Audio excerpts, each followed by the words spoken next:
ভারতও কোনো ভূমিকা রাখতে পারে কি না এটা নিয়েও কিন্তু উনি এক ধরনের একটা সম্ভাবনার কথা বলেছেন।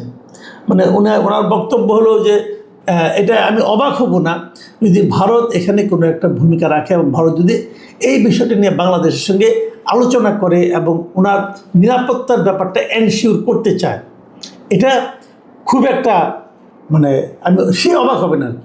তো এই যে ঘটনাগুলো ঘটছে দেখুন, যে যখন কতগুলি বিষয় করত, উনি আগের থেকে ইন্টারভিউ দিচ্ছিলেন, উনি ফিরবেন, তারপরে ভারত বলল আমার এখান থেকে কোনো রাজনীতি চলবে না, এবং বলার পরে উনি ঘোষণা দিলেন যে উনি প্রকাশ্যে আসবেন, ভিডিওর মাধ্যমে আসবেন, এবং তারপর বিভিন্ন এই সময় এক মাস পরে সেখানে আবার ভারতে আবার তারেক রহমান যাবেন, এবং সব কিছু কিন্তু শেখ হাসিনা, বাংলাদেশ সরকার, ভারত সরকার এর মধ্যে ঘুরপাক খাচ্ছে। আসসালামু আলাইকুম প্রিয় দর্শক, আপনাদের নিশ্চয়ই মনে আছে যে দুদিন আগে ভারতের সরকারের পক্ষ থেকে ভারতের লোকসভায় তাদের পররাষ্ট্র বিষয়ক সংসদীয় কমিটি যে প্রতিবেদনটা পেশ করেছিল, সেখানে তারা বলেছিল যে ভারতের মাটিতে বসে শেখ হাসিনাকে কোনো ধরনের রাজনৈতিক কার্যক্রম চালানোর সুযোগ দেওয়া হচ্ছে না। মানে হবে না বলে নাই, বলছি হচ্ছে না, মানে তখন থেকে হচ্ছে না, আগে থেকেও হয়নি, কখনোই হচ্ছে না। তো তখন প্রশ্ন উঠেছিল যে যদি দেওয়াই না হবে তাহলে উনি কিভাবে বিভিন্ন ইন্টারন্যাশনাল মিডিয়াকে সাক্ষাৎকার দিচ্ছেন, এবং সেই সাক্ষাৎকারে উনি ওনার পরবর্তী পদক্ষেপ সম্পর্কে বলছেন। তো এই প্রশ্ন নিয়ে কিন্তু দুই ধরনের কথা আছে। এক ধরনের কথা হলো উনি সাক্ষাৎকারে ওনার অবস্থা উনি বর্ণনা করতেই পারেন, সেটা তো আর রাজনীতির পার্ট না। রাজনীতির পার্ট হলো কীভাবে উনি দেশ দখল করবেন না কী করবেন এগুলো। আবার অন্যভাবে একটা ব্যাখ্যা হয় যে তার মতো ব্যক্তি যে কথাটাই বলেন সেটাই আসলে একটা রাজনৈতিক ইঙ্গিত অথবা রাজনৈতিক একটা পদক্ষেপ। এটা নিয়ে দুই রকম বিরোধ থাকতেই পারে, কিন্তু যখন নাকি এই কথাটা বলা হলো তখন অতীতের বিষয় নিয়ে নানা রকম আলোচনা হলেও একটা কথা কিন্তু মানুষ ভেবেছিল যে তাহলে আমরা ভবিষ্যতে হয়তো এ ধরনের আর কোনো রকম কর্মকাণ্ড দেখব না। কিন্তু বাস্তব হলো সম্পূর্ণ উল্টা।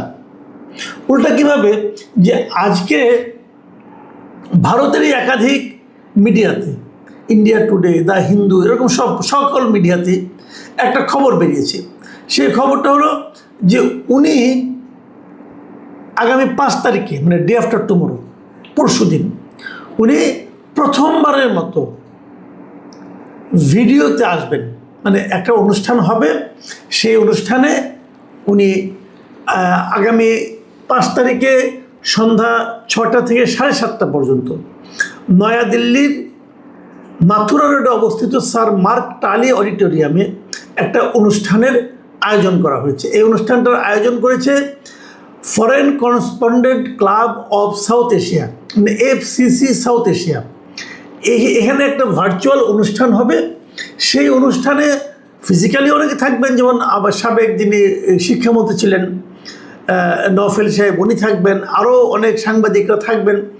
সেখানে শেখ হাসিনা যুক্ত হবেন ভার্চুয়ালি, মানে ভিডিওতে ওনাকে দেখা যাবে এবং উনি ওখানে ভিডিওতে কথা বলবেন। উনি যেখানে আছেন সেখান থেকে উনি সেখানে যুক্ত হবেন, এবং সেখানে আরও যারা অংশ নেবেন তাদের মধ্যে শেখ হাসিনার পুত্র সজীব ওয়াজেদ জয় আছেন, আগে বলেছি শিক্ষামন্ত্রী মহিবুল হাসান চৌধুরী নওফেল আছেন, এবং ওখানে একটা কিছু বিদেশি বাংলাদেশি আর কি বিদেশি মিডিয়াতে যারা জব করেন সেরকম কিছু লোক থাকবেন। বাংলাদেশ হিউম্যান রাইটস ওয়াচের মহাসচিব মোহাম্মদ আলী সিদ্দিক এরা থাকবেন, এবং এখানে আরও অনেকের নাম আছে, যেমন সাবেক কূটনীতিক নিরাপত্তা বিশ্লেষক আমিনুল হক পলাশ, রাজনীতি ও সন্ত্রাস বিরোধী বিশ্লেষক আবু ওবায়দা আরিন, হ্যাঁ, এবং বাংলাদেশ হিউম্যান রাইটস ওয়াচের USA-র পরিচালক শাহ মোহাম্মদ বখতিয়ার এরা থাকবেন। তবে যে নামটা আমার কাছে খুব ইন্টারেস্টিং মনে হয়েছে সেটা হলো যে সাবেক ক্রিকেটার, আওয়ামী লীগ আমলের শেষ সংসদের সংসদ সদস্য মিস্টার সাকিব আল হাসান, তিনিও এখানে থাকবেন এই অনুষ্ঠানে। তো এইগুলো অনেকটাই মানে আন্তর্জাতিক মিডিয়া, ভারতের মিডিয়া, আমাদের বাংলাদেশের মিডিয়া সব জায়গায় কিন্তু একটা কৌতূহল সৃষ্টি করেছে যে প্রথমবারের মতো ওনার ছবি মানুষ দেখতে পাচ্ছে, উনি প্রকাশ্যে আসছেন, ভার্চুয়ালি হতে পারে, ভিডিওর মাধ্যমে হতে পারে, কিন্তু ওনার চেহারাটা দেখা যাবে এবং ওই চেহারা দেখিয়ে ভিডিওরভাবে উনি কিছু কথাবার্তা বলবেন। উনি কি বলবেন কি না বলবেন এটা নিয়ে মানুষের মধ্যে একটা কৌতূহল তৈরি হতেই পারে, এই কারণে যে উনি কিন্তু বেশ কিছুদিন আগে ঘোষণা দিয়েছিলেন যে উনি এই বছরের ডিসেম্বরের মধ্যে দেশে ফিরবেন। একা নয়, দলের শীর্ষ পর্যায়ের নেতাদের নিয়ে উনি দেশে ফিরবেন। এখন প্রশ্ন হচ্ছে যে এটা নিয়ে আমরা আগে আলোচনা করেছি যে উনি কীভাবে ফিরবেন, ফিরলে কী হবে, কি হতে পারে, সরকার কি ভূমিকা নেবে, এখানে অন্য যারা আছেন বিভিন্ন রাজনৈতিক দল তারা এটাকে কীভাবে নেবেন। এরই মধ্যে অনেককে দেখলাম বেশ মানে অহংকার করে বলছিলেন শেখ হাসিনা জীবনে দেশে ফিরতে পারবেন না, ওনার লাশও দেশে ফিরবে না। আমি নিজেও একসময় মনে করতাম যে উনি হয়তো আর দেশে ফিরবেন না, ফিরতে পারবেন না, কিন্তু এখন অবস্থা দৃষ্টি মনে হচ্ছে যেন সব কিছুই চেঞ্জ হয়ে যাচ্ছে। এবং কেউ কেউ এমনও বলছেন, ভারতীয় অনেক কূটনীতিকও বলছেন, ভারতের একটা পত্রিকা, যেমন ভারতের পত্রিকাগুলোতে এটা এসেছে। দেখুন আমি আপনাকে দু একটা পত্রিকার হেডলাইন বরং দুটো পত্রিকার হেডলাইন বরং বলি। যেমন ইন্ডিয়া টুডে তারা হেডলাইন করেছে যে 2 years after ouster Sheikh Hasina to make first public appearance in India, মানে ক্ষমতাচ্যুত হওয়ার 2 বছর পর শেখ হাসিনা প্রথম পাবলিকের সামনে আসছেন, যেভাবে আসুন ভিডিওর মাধ্যমে হোক না হোক আসছেন। এবং এই আসার জন্য উনি বেছে নিয়েছেন ঠিক 5 আগস্টকে, যে 5 আগস্টে ওনাকে সর্বশেষ দেখা গিয়েছিল, জনগণ থেকে সবশেষ যেদিন দেখেছিলেন তার ঠিক 2 বছর পূর্তির দিনে উনি আবার জনগণের সামনে আসছেন। এখন এই 5 আগস্টকে বেছে নেওয়া এটাও কি কোনো ইঙ্গিতপূর্ণ বিষয় কিনা এটা আমি বলতে পারবো না, কিন্তু এটা নিয়ে কিন্তু আলোচনা চলতেই পারে যে হোয়াই 5th of আগস্ট, এটা অন্য দিনও তো হতে পারতো, তা হয়নি, একদম 5 তারিখে হয়েছে। কাজে এখানে হয়তো উনি কী বলবেন না বলবেন এটা নিয়ে তো অন্যরকম আলাপ আলোচনা চলবে। হয়তো উনি বলবেন ওনার রাজনৈতিক ভবিষ্যৎ, উনি হয়তো বলবেন উনি পরবর্তী পদক্ষেপ কী হবে, অনেক কিছু বলবেন, তো এটা নিয়ে আলোচনা হচ্ছে। কিন্তু ইন্টারেস্টিং একটা হেডলাইন আমি দেখলাম, ভারতের খুব বিখ্যাত একটা পত্রিকা দ্য হিন্দু, ওনারা যে শিরোনামটা করেছেন সেটা আপনারা শুনুন। ওনারা শিরোনাম করেছেন যে Sheikh Hasina to hold pressure on August 5, a month before Tarique Rahman's expected visit. মানে তারেক রহমান ব্রিক্স সম্মেলনে কিন্তু যাওয়ার জন্য তাকে আমন্ত্রণ জানানো হয়েছে।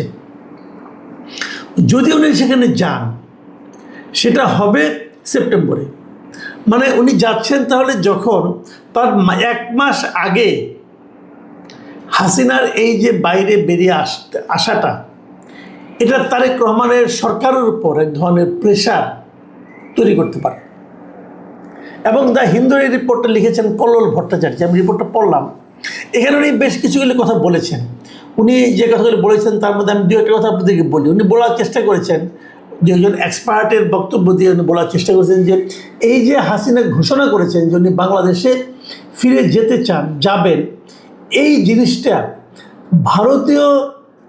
ভারতকে বিশেষ করে ভারতীয় গভর্নমেন্ট এবং ভারত এদেরকে এক ধরনের স্বস্তি দিচ্ছে। তারা মনে করছেন এটা দেওয়ার মাধ্যমে তারা একভাবে লাভবান হবেন, কারণ ভারতের উপরও ইন্টারন্যাশনাল একটা প্রেশার থাকতে পারে, বাংলাদেশে একটা প্রেশার থাকতে পারে যে তারা বাংলাদেশ থেকে ক্ষমতাচ্যুত এবং সাজাপ্রাপ্ত রাজনীতিবিদ এবং সাবেক প্রধানমন্ত্রীকে ভারত আশ্রয় দিয়ে রেখেছে। এটা ভারত বাংলাদেশের সম্পর্কের ক্ষেত্রে একটা নেতিবাচক প্রভাব ফেলতে পারে। কিন্তু যদি উনি নিজে থেকেই ব্যাক করতে চান অথবা যদি ব্যাক করেন তাহলে এই জায়গাটাতে ভারত নির্ভর হয়ে যেতে পারবে। এটা হলো এক ধরনের বক্তব্য। আর এই রিপোর্টে আমি আরেকটা জায়গায় পড়লাম, সেখানে হলো মিস্টার পিনাক রঞ্জন চক্রবর্তী, আপনাদের খেয়াল আছে বাংলাদেশে একসময় ভারতের হাই কমিশনার ছিলেন, তিনি বলেছেন যে উনি মনে করেন যে হাসিনা ডিসেম্বরের মধ্যে দেশে ফেরার যে ঘোষণা দিয়েছেন এটা আসলে ফাঁকা বলি নয়। উনি মনে করেন যে হাসিনা আসলেই ফিরবেন এবং উনি এটা কারণ হিসেবে বলছেন যে ওনাকে আসলে উনি যদি না ফিরেন তাহলে হয়তো আওয়ামী লীগই হারিয়ে যাবে। আওয়ামী লীগকে টিকিয়ে রাখার স্বার্থেই ওনার ফিজিক্যাল প্রেজেন্স বাংলাদেশে এটা খুব জরুরি, এবং যে কারণে উনি ফিরবেন।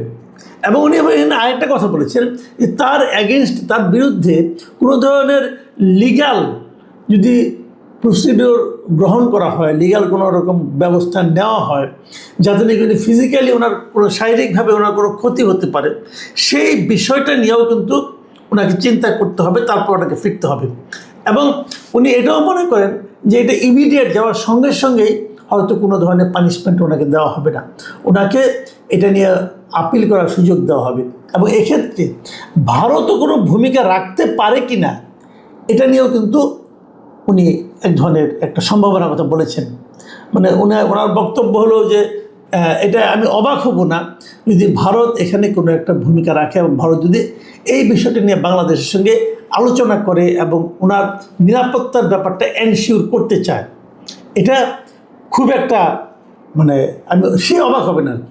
তো এই যে ঘটনাগুলো ঘটছে, দেখুন যে যখন কতগুলি বিষয় করতো, উনি আগের থেকে ইন্টারভিউ দিচ্ছিলেন উনি ফিরবেন, তারপরে ভারত বলল আমার এখান থেকে কোনো রাজনীতি চলবে না, এবং বলার পরে উনি ঘোষণা দিলেন যে উনি প্রকাশ্যে আসবেন, ভিডিওর মাধ্যমে আসবেন, এবং তারপর বিভিন্ন এই সময় এক মাস পরে সেখানে আবার ভারতে আবার তারেক রহমান যাবেন, এবং সব কিছু কিন্তু শেখ হাসিনা, বাংলাদেশ সরকার, ভারত সরকার এর মধ্যে ঘুরপাক খাচ্ছে। এখন এখান থেকে ইঙ্গিতটা কি পাচ্ছেন আপনারা? এখান থেকে কিন্তু অনেক কিছু ঘটবে এরকম মনে করা যায়, এবং যে ঘটনাগুলো ঘটবে বলে আমি মনে করি শেষ পর্যন্ত। এখানে আবার আরেকটা কথা বলে নিই, আরেকটা কথা বলে নেওয়া দরকার। সেটা হলো, আমাকে আবার আমাদের দেশের একজন সিনিয়র সাংবাদিক উনি বললেন যে যদিও শেখ হাসিনা বলছেন উনি আসবেন, কিন্তু শেষ পর্যন্ত উনি ভিডিওতে আসবেন না। এটা হলো আরেকটা সোর্সের কথা। যুক্তরাষ্ট্রে অবস্থানরত কিছু আওয়ামী লীগের লোকজন তারা নাকি এটা বলেছেন যে উনি আসলে আসবেন না। এখন যদি উনি মানে ওনারা যদি ভিডিওতে না আসেন, তার কি অর্থ হতে পারে এবং তার কি আফটার ইফেক্ট হতে পারে? আমি পার্সোনালি মনে করি না আসলে ওনার নেতাকর্মীদের মধ্যে একজনের হতাশা তৈরি হবে, এটা যেমন ঠিক, পাশাপাশি এখান থেকে আরেকটা ইঙ্গিত পাবেন যে তাহলে আমরা বুঝবো যে ভারত সরকারই হয়তো ওনাকে ভিডিওতে আসতে বাধা দিচ্ছে। যদি সেটা হয় তাহলে এখানে আপনারা ভারতের আরেক ধরনের মনোভাব শেখ হাসিনার প্রতি, যেটা নাকি খুব একটা ইতিবাচক মনোভাব বলা যাবে না, সেটাও কিন্তু প্রকাশিত হবে। এখন আমাদের আরেকটা দিন ওয়েট করতে হবে। আজকে 3 তারিখ, মাঝখানে আরেকটা দিন এবং 5 তারিখ সন্ধ্যায় আমরা বরং দেখি যে আদৌ উনি আসেন কি আসেন না।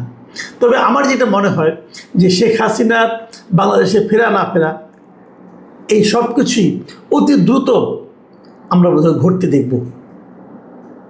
প্রিয় দর্শক, এখন এ পর্যন্তই। আল্লাহ হাফিজ।